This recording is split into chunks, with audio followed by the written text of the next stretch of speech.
বাংলাদেশের রাজনীতিতে আবারও নতুন মোড়।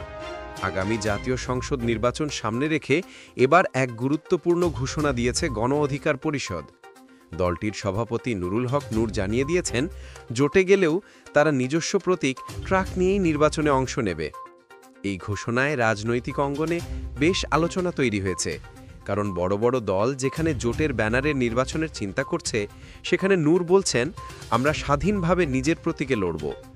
মঙ্গলবার ৪ নভেম্বর নিজের ফেসবুক পেজে একটি পোস্টে নূর লিখেছেন, স্থিতিশীল রাজনীতি ও বৃহত্তর জাতীয় স্বার্থে নির্বাচনী জোট করা হতে পারে, তবে গণ অধিকার পরিষদ সবসময় জনগণের আস্থা নিয়ে নিজ দলের মার্কা ট্রাক নিয়েই মাঠে থাকবে।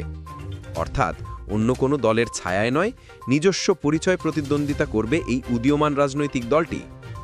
রাজনৈতিক বিশ্লেষকদের মতে নূরের এই ঘোষণা আসলে একটি কৌশলগত পদক্ষেপ, যেখানে তিনি নিজের দলের আলাদা অবস্থান তুলে ধরতে চাচ্ছেন।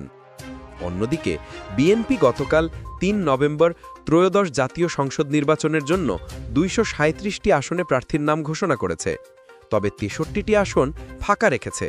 আর সেই ফাঁকা আসনের তালিকায় রয়েছে গণ অধিকার পরিষদের সভাপতি নুরুল হক নূরের আসনটিও। এতে এখন প্রশ্ন উঠছে, এই ফাঁকা আসনগুলো কি ভবিষ্যতে জোটের জন্য রাখা হয়েছে, নাকি এটি কৌশলগত কোনো সিদ্ধান্ত? যাই হোক, বাংলাদেশের রাজনীতিতে নূরের এই ঘোষণা একটি নতুন সমীকরণ তৈরি করেছে, যা নির্বাচনের আগাম দৃশ্যপটকে আরও উষ্ণ করে তুলবে বলে মনে করছেন বিশ্লেষকেরা। দর্শক, আপনি কি মনে করেন, নূরের এই ঘোষণা কি সত্যি গণ অধিকার পরিষদকে আরও শক্তিশালী করবে, নাকি এটি হবে এক রাজনৈতিক ঝুঁকি? আপনার মতামত নিচে কমেন্টে জানাতে ভুলবেন না। এমন আরও আপডেট নিউজ পেতে লাইক, শেয়ার ও পালস নিউজ বিডি চ্যানেলটি সাবস্ক্রাইব করুন।